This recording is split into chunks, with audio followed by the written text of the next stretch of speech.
प्रश्न 25। निम्नलिखित को सरल करें।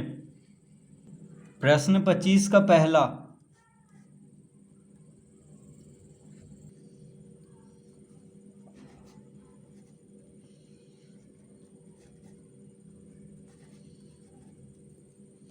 यह है प्रश्न। तो इसको हम इस तरह लिख सकते हैं, 2 का घात 1/3 गुना 5 का घात 1/2। इस तरह हम इसको लिख सकते हैं। यहाँ पे देखिए कुछ नहीं जब रहता है तो यहाँ पे क्या है, 2 है। ठीक है, इसको √5 पढ़ते हैं, यानी यहाँ पे कुछ नहीं है तो 2 है। यहाँ पे 2 जब नहीं कुछ है तो यहाँ पे क्या समझा जाता है, 2 है। और यहाँ पे क्या है, 3 है। तो इसको लिखेंगे 2 का घात 1/3 और यहाँ पे इसको लिखेंगे 5 का घात 1/2। ठीक है, 2 का घात कितना है, कुछ नहीं है तो 1 है, इसलिए ऊपर में 1 लिखेंगे और यहाँ पे जो रहता है उसको बटा में लिखेंगे, यानी नीचे 1/3 हो गया घात। तो 2 का घात 1/3। यहाँ पे भी 5 का घात कुछ नहीं है तो 1 है और यहाँ पे कुछ नहीं है तो 2 है, तो 1/2 लिखेंगे, 5 का घात 1/2। इस तरह हम इसको लिख लेंगे। अब यहाँ पे देखिए 3 और 2 का लघुत्तम लेंगे, 1/3 है घात में और यहाँ पे 1/2 है, तो 3 और 2 का लघुत्तम लेंगे, हर बराबर करेंगे। ठीक है, तो हम इसको लिख सकते हैं 2 का घात 2/6 गुना 5 का घात 3/6। ये कैसे हो गया, तो 3 और 2 का लघुत्तम लेंगे तो कितना होता है, 6। 3 और 2 का लघुत्तम 6 होता है। तो हर बराबर करने के लिए क्या करेंगे, 2 से गुना करेंगे, अंश और हर दोनों में, क्योंकि लघुत्तम क्या आया, 6 आया, 3 और 2 का लघुत्तम। तो 3 और 2 का लघुत्तम क्या होता है, 6। तो 3 को 2 से गुना करेंगे तो कितना आएगा, 6, और 1 को भी 2 से गुना करेंगे तो 2 यहाँ पे लिख लेंगे, यानी 2/6 हो गया। 1/3 को हम लिख सकते हैं 2/6। उसी तरह लघुत्तम 6 है 3 और 2 का, तो 2 में कितना गुना करेंगे कि 6 आएगा, 3 गुना करेंगे तो 2 तिया 6 और 3 गुना 1 3। तो 2 का घात 1/3 को हम लिख सकते हैं 2 का घात 2/6, क्योंकि देखिए 2 से 6 कट जाएगा 3 बार में, 1/3 आ जाएगा, इसको काटेंगे तो, यानी 1/3 को हम लिख सकते हैं 2/6। उसी तरह 1/2 को हम लिख सकते हैं 3/6, क्योंकि 3 से 6 काटेंगे तो क्या क्या आएगा, 1/2 आएगा। ठीक है, तो इस तरह हर पहले बराबर कर लेंगे। देखिए 3 और 2 का लघुत्तम 6 लेंगे, उसके बाद हर बराबर कर लेंगे यहाँ पे। अब हम इसको लिख सकते हैं इस तरह से, देखिए 2 का घात 2 और यहाँ पे लिख देंगे 6 गुना, उसी तरह यहाँ पे 5 का घात 3 और यहाँ पे क्या लिखेंगे, 6 लिखेंगे।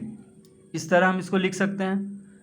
बटा में देखिए 6 है तो 6 को यहाँ पे लिखेंगे और ऊपर में कितना है, 2 है, तो 2 को यहाँ पे लिखेंगे घात के रूप में। उसी तरह 3 है यहाँ पे ऊपर में, तो 5 का घात 3 हो जाएगा और 6 हो आ जाएगा यहाँ पे। अब हम इसको इस तरह लिख सकते हैं,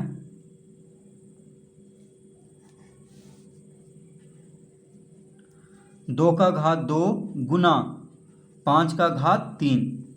देखिए दोनों को हम रूट के अंदर कर लेंगे और यहाँ पे 6 लिख लेंगे, क्योंकि दोनों में देखिए यहाँ पे 6 है। इस तरह हम लिख सकते हैं। अब ये हो जाएगा 2 का घात 2 क्या होता है, 4, 5 का घात 3 125, 5 पचे 25, 25 पचे 125 और यहाँ पे 6 लिखेंगे। अब 125 को 4 से गुना करेंगे तो आ जाएगा 500 और यहाँ पे क्या लिखेंगे, 6। ये है इसका उत्तर। ठीक है, तो इस तरह इस प्रश्न को हल करेंगे।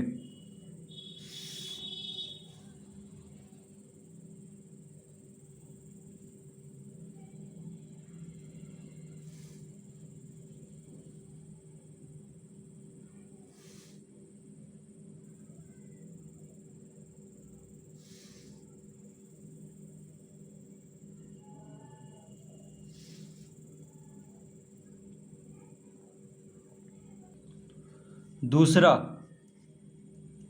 प्रश्न 25 का दूसरा। तो प्रश्न है,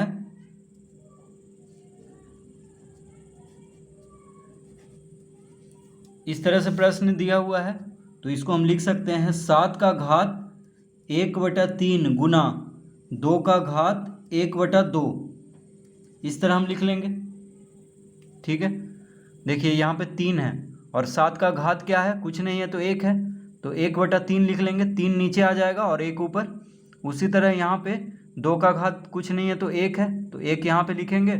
और यहाँ पे कुछ नहीं रहता है तो इसको क्या समझते हैं, यहाँ पे 2, तो 2 लिख लेंगे नीचे, यानी 1/2। 2 का घात 1/2 हो गया। इसको हम लिख सकते हैं √2 को क्या लिख सकते हैं, 2 का घात 1/2। और इसको लिख लेंगे 7 का घात 1/3। अब यहाँ पे 3 और 2 का लघुत्तम लेंगे, तो 3 और 2 का लघुत्तम होता है 6। ठीक है, 3 और 2 का लघुत्तम, देखिए हर को बराबर करेंगे। हर में यहाँ पे 3 है, यहाँ पे हर में 2 है, तो हर को बराबर करेंगे तो 3 और 2 का लघुत्तम 6 होता है। तो हर को बराबर करने के लिए 3 को क्या से गुना करेंगे, 2 से। 3 दूना 6, तो ऊपर भी 2 से गुना करेंगे, यानी 2/6 हो जाएगा। 7 का घात 2/6 गुना 2 का घात, अब लघुत्तम कितना था, 6 था 3 और 2 का, तो 2 में कितना गुना करेंगे कि 6 आएगा, 3 गुना करेंगे, तो 3 को ऊपर से भी गुना करेंगे, यानी 3 गुना 1 3, तो 3/6 हो गया।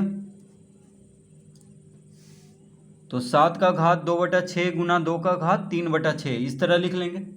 अब हम इसको इस तरह लिख सकते हैं, 7 का घात 2 और यहाँ पे 6 लिख लेंगे।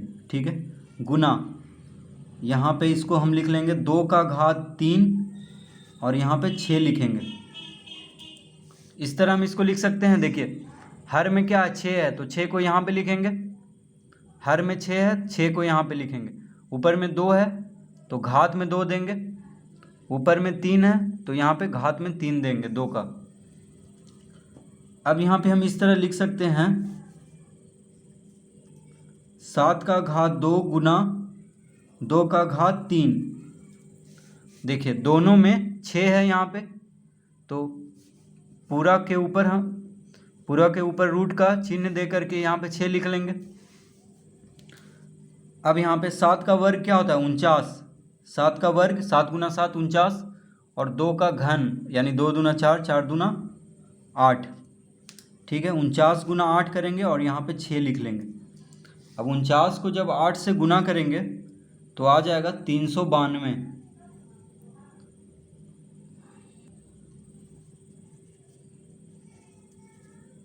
और यहाँ पे 6 लिख लेंगे।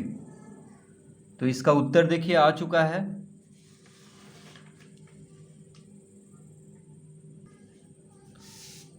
तो इस तरह से इस प्रश्न को हल करेंगे।